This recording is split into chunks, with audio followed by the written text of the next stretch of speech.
வாழ்க வளமுடன், சுகம் சூழ்க. நட்பவி நட்பவி நட்பவி. இறைவனோடு இணைந்திருப்போம். ஒவ்வொரு நாளும் ஒவ்வொரு தெய்வத்திற்கு உரிய தினமாக சொல்லப்படுகிறது. அந்த குறிப்பிட்ட நாட்களில் அந்தந்த தெய்வத்திற்குரிய மந்திரங்களை ஜெபித்து பூஜைகள் செய்வதால், விரதம் இருப்பதால், வழிபடுவதால் அந்தந்த தெய்வங்களின் பரிபூர்ண அருளை பெற்று பெருவாழ்வு வாழ முடியும். திங்கட்கிழமை சோமவாரம் எனப்படும். வாரத்தின் முதல் நாளான திங்கட்கிழமை சிவபெருமானுக்காக அர்ப்பணிக்கப்பட்டுள்ளது.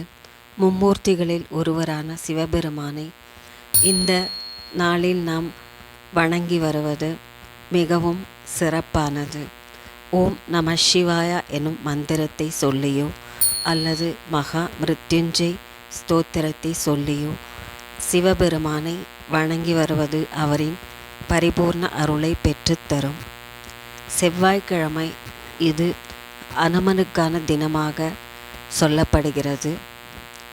இந்த நாளில் அனுமன் சாலிசா மற்றும் சுந்தரகாண்டம் படிப்பது சிறந்த நற்பலன்களை தந்தருளும். புதன்கிழமை கிருஷ்ணருக்கு உரிய நாளாக கருதப்படுகிறது. இந்நாளில் துளசி இலைகளை கிருஷ்ணருக்கு அர்ப்பணித்து கிருஷ்ண பஜனைகளை மேற்கொள்வது சிறப்பான பலன்களை தந்தருளும்.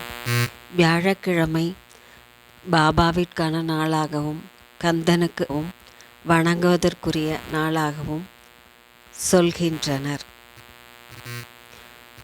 வாரத்தின் மிகவும் மங்களகரமான நாளான வெள்ளிக்கிழமை லக்ஷ்மி தேவிக்கு உகந்ததாக சொல்லப்படுகிறது.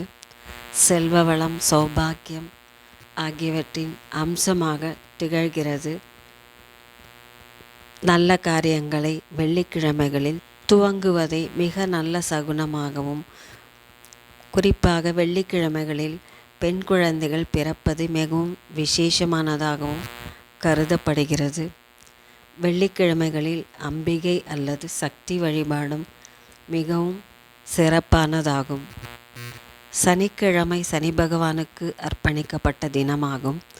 இந்த நாளில் அனுமனையும் விஷ்ணுவையும் வணங்க சிறந்த தினமாக கருதப்படுகிறது.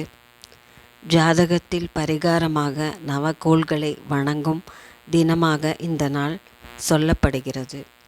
ஞாயிற்றுக்கிழமை சூரிய பகவானுக்கு உரிய நாளாகும்.